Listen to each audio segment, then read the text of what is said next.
Buenos días, amada Iglesia Hispana Antioquía. Hoy es el día domingo 28 de noviembre y seguimos en la lectura bíblica McShane. Hoy vamos a leer 1 de Crónicas 24 al 25, 1 de Pedro 5, Miqueas 3 y Lucas 12.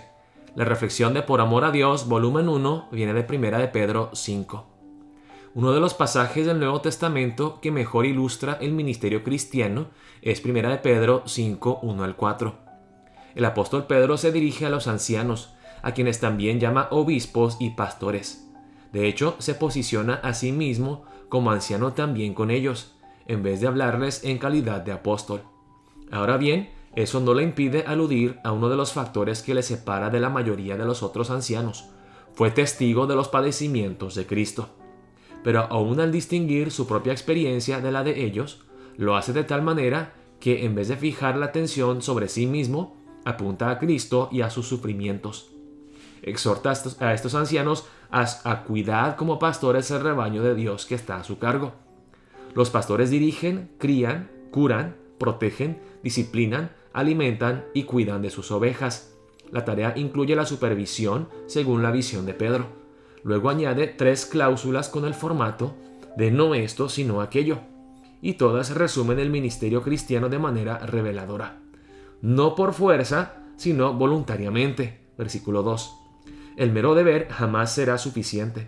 Es triste saber que los ministros del Evangelio se pueden sentir atrapados y es posible que sirvan sencillamente porque sienten la obligación de hacerlo, por no hacer quedar mal a nadie o porque no están capacitados para realizar otra cosa.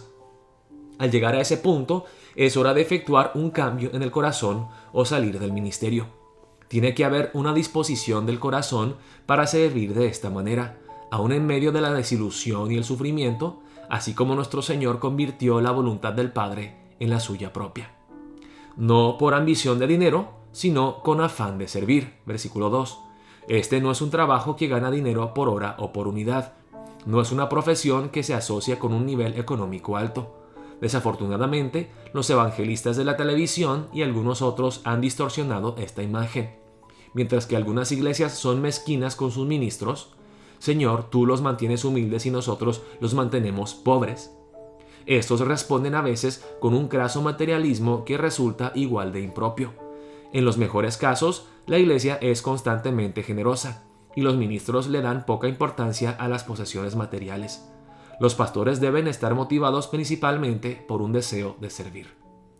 No seáis tiranos con los que están a vuestro cuidado, sino sed ejemplos para el rebaño. Versículo 3.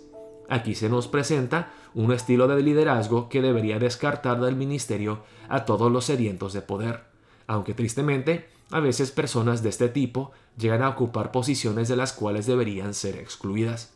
Los pastores tendrían que estar más preocupados por ser un buen ejemplo que por ejercer su autoridad. Ningún ministro es más que un pastor auxiliar. Todos deberán rendir cuentas al pastor supremo y solo él recompensa a su equipo.